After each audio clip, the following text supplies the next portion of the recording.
Hello and welcome! I'm DDF Racer, and today I'm going to be going back over a topic which has been very popular on this channel, RaceRoom's force feedback, in particular for Logitech steering wheels. RaceRoom's big June 2021 update completely overhauled the force feedback, resulting in a much more detailed and realistic transfer between what's actually happening in the physics engine and what you feel in your hands. Whether you're a new convert from another sim, or maybe a long-time RaceRoom fan, everybody was starting from scratch. My tutorial for the old force feedback for Logitech wheels in RaceRoom is currently, at the time of recording right now, the single most viewed video on the channel. I've had so many messages asking when I'd finally get around to doing one for the new force feedback. So, by popular demand, here it is, my guide for the new force feedback in RaceRoom Racing Experience for Logitech wheels. And I'm going to be honest with you, it's probably not going to take long because there are far fewer options for you to actually play around with now, and to be fair to RaceRoom, the defaults are pretty good, so you don't really need to change that many things. That said, and I am going to go over this in a few minutes, the single most important thing you can do to get the most out of the new RaceRoom force feedback is correctly configure your force feedback multiplier per car. I personally found that this one setting makes all of the difference between feeling average and feeling amazing. And it literally only takes a few seconds. Anyway, first things first. If you're running a Logitech wheel, then you're going to be using one of two pieces of software. Either the older Logitech gaming software, or the more modern G-Hub. Both work, each have their own pros and cons, and although I wouldn't really recommend one over the other because they're both pretty terrible, I will say that G-Hub doesn't automatically detect your degrees of rotation in RaceRoom. Or at least it didn't the last time I used it. That means, for every different car you drive in RaceRoom, you need to check the rotation in the top right corner of the car setup screen in-game, then Alt-Tab out to G-Hub and type in the same degrees of rotation, otherwise your movements aren't going to match up. You might turn your Logitech wheel 180 degrees in the real world, but in RaceRoom it'll only say, for example, apply 100 degrees of steering. With the Logitech gaming software, or LGS for short, you can set it to 900 and forget about it. Regardless of which software you're using though, you're going to want to turn off the centering spring effect and set the sensitivity to 50%. This ensures your wheel is completely neutral and doesn't have anything overriding what RaceRoom is going to tell it to do.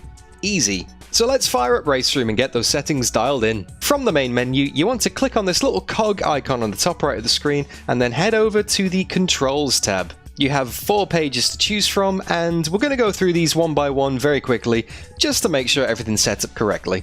On control sets, you can see the default profiles for the controllers that RaceRoom has detected. In my case, a Logitech G29. If this is your first time in RaceRoom, then go ahead and select your wheel. Otherwise, if you're returning back to RaceRoom, then you'll most likely already have your own profile with all of your settings and button mappings. Mine here, called DDF, of course. Next is the Keybinds page, which is kind of self-explanatory. You can map all the buttons on your wheel to perform different functions such as enable DRS, change traction control level, flash the headlights, and so on. I'm not going to go into this in detail because that's completely up to you and your personal preferences on where you like to put your fingers. However, there are some extremely important buttons that you do need to map, which are actually included rather conveniently all in one place on the upcoming force feedback page, so we'll get onto that in a minute instead of doing it here. Next is the advanced page, which, to be honest, is completely fine by default and you shouldn't need to mess with it at all. However, if you're loading up a previous custom profile, it might be worth double checking a few important things here, just in case you've gone and messed something up by accident and have been running the wrong settings all along. We've all been there. Speed sensitive steering should be set at 0 because, well, why would the amount of steering at a fixed wheel position ever change depending on your speed?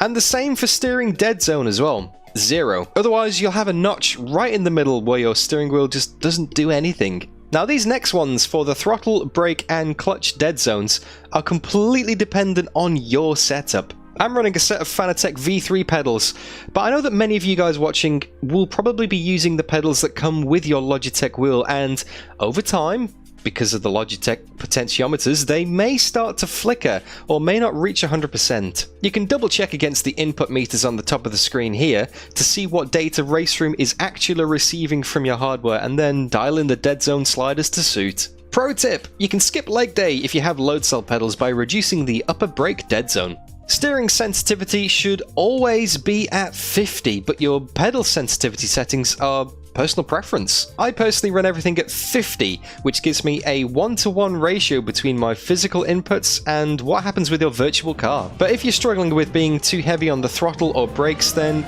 you might want to turn those sensitivity settings down a little. Think of your sensitivity as a line between 0 and 100, whereas if you decrease the sensitivity, it's going to start off slow and then gradually ramp up towards the end, whereas increased sensitivity, you're going to start at 0, it's going to go up really high and then tail off towards 100 at the end. The rest of these settings down at the bottom are to do with controllers and camera settings, and we don't need to bother with those now. And now, the page you've all been waiting for. Force feedback settings. Captain Obvious moment here, but please, make sure it's turned on. And as for inverted, well, my wheel has inverted force feedback, but I honestly don't know if yours will or not. You'll be able to tell immediately if it's wrong though. As soon as you drive, your wheel will try and pull away from the center instead of towards it. If it does that, just tick this box and change it around. This next section is about those important keybinds I mentioned earlier in the video if you want to get the most out of the new force feedback. Force feedback meter, force feedback multiplier increase, and force feedback multiplier decrease. Because the car physics in RaceRoom are now directly communicating with the force feedback that is sent to your steering wheel, different cars of different weights are going to need different force multipliers. Something heavy and old like a Group 5 Greenwood Corvette it's going to feel completely different to the tiny little lightweight Tartus Formula 4 car.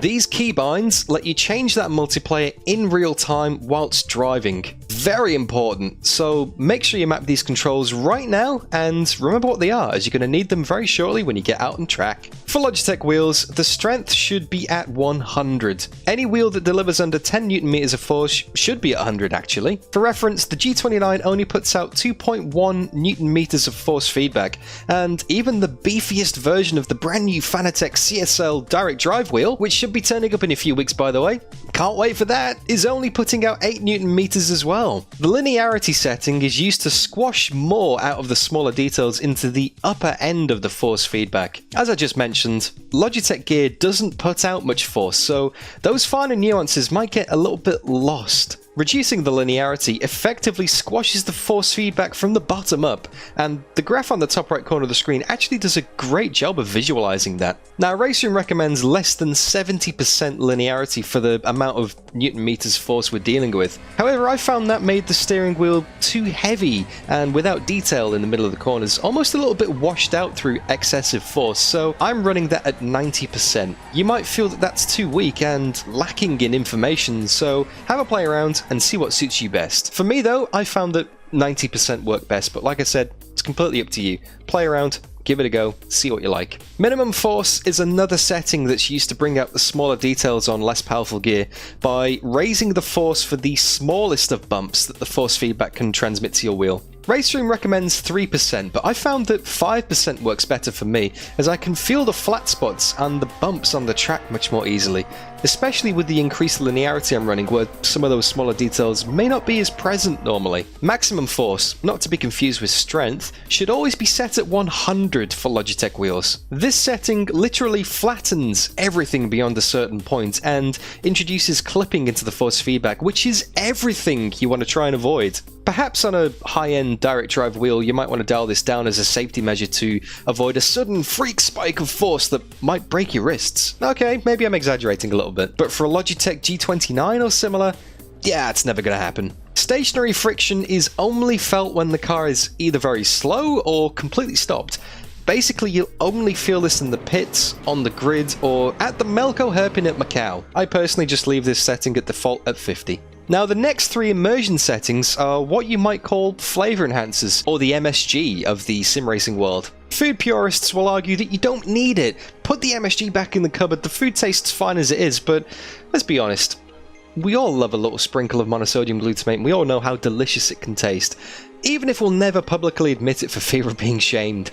Engine vibrations, bump amplification, and gear shift effects are what you might consider canned effects, in the sense that you might purchase MSG from a can in your local supermarket and then These effects are not directly related to the physics, but they do alter the force feedback that gets sent to your wheel. I run vibrations at 15% for a subtle reminder when I'm starting to rev the nuts off it, and also the gear shift effect at the same 15% for a gentle nudge on my fingertips when pulling for a new gear. By far the most influential and useful, in my opinion, of the immersion settings is the bump amplification feature. Don't take this name at face value. I mean, sure, it'll amplify bumps, but it also, just this small print here, just this little bit, it amplifies all vertical forces. For example, when you drive through the compression at Eau Rouge at Spa and load at the suspension, or appear over the top of one of the many crests at Bilsterberg and the steering goes light. It also helps to reintroduce some of that curb feeling back into the wheel, although, big disclaimer,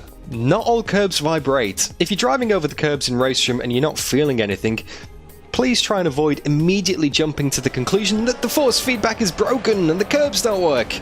Those curbs might only be painted onto the racetrack. Previously, on the old force feedback, no matter the type of curb, whether it was completely flat and painted on the road, or whether it was a jagged sawtooth curb, it would vibrate, and that actually caught a lot of people out who transitioned over to the new force feedback in RaceRoom, because they were used to curbs just vibrating no matter what. Anyway, that's it for your menu settings in RaceRoom.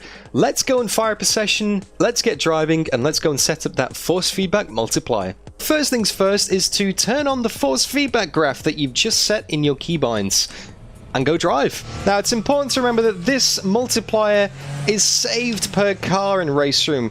Once you get it dialed in, you don't have to then dial it in the next time you drive this car, although you do have to do it for every car that you drive. So, but that information gets saved, so it's not like if you start hopping between cars or jump out and jump back in again, it'll forget. No, RaceRoom saves this multiplier per car, so yeah, once you get it set up, that's it. Job done. Now, if you have a look at the force feedback graph on the top left of the screen right now, that green line is actually the force feedback data that is being sent to your wheel, and it tells you how much force is going in. Almost lose it over the top of the crest there at Bilsterberg. Cold tyres, Porsche GT4, never a good combination. But yeah, that green line is the amount of force that is being sent to your wheel. Now, the aim of the game here, to get your force feedback set up properly, is to get that green line almost using the full height of the graph without going into the red and clipping, because once you start getting into the red and clipping, then you're going to start losing information. Now, what I've done is I've turned the force feedback multiplier all the way up to 4 here, and you can see immediately that line is going all the way to the top of the graph, and I'm not even giving it full beans through the corner. You can see it's flatlining at the top. That is loss of information. That is your force feedback being too strong, and it could also potentially damage the motors. It could overload and burn out the motors if you run your wheel like this repeatedly over and over and over again. So if you start seeing that on the graph, turn your force feedback multiplier down. And now this is the complete opposite. I've turned the multiplier all the way down to 0.4, and apart from not being able to feel anything in the wheel now, hardly, you can see that graph is barely registering. That means that you're missing out. You're not getting the full level of detail in your wheel. So, turn the multiplier up. It'll only take a couple of laps to get everything dialed in, and then you just forget about it. That multiplier is now saved for that car, so no matter what circuit you drive on, it will remember. Now, it is worth double checking every now and then when you go to a new circuit, just to make sure it's fine, because some places can put more load through the suspension and tyres than others, but that multiplier should be in the rough general ballpark. Also, keep in mind that cold tyres mean less grip, which mean less forces. Cars that are older, or maybe don't come out the pits with the tyres already warmed up, might take a lap or two for the full force feedback forces to come into effect. So once you get the tyre temperatures up to speed after your cold outlap, you might need to drop that multiplier down just 1 or 2 clicks, but just keep an eye on that meter and you won't go wrong. And that's that! Everything you need to know about getting your Logitech wheel and the force feedback setup in RaceRoom Racing Experience, I think. It's quite possible that I've forgotten something, so if I have, please do let me know in the comments down below, and also let me know if you've tried these settings and they work for you. If they have, don't forget to say thanks by leaving the video a like, and maybe consider subscribing to the channel as well for more sim racing content. Anyway, thank you so much for watching, guys. You look after yourselves, and I'll see you all again real soon. Bye bye.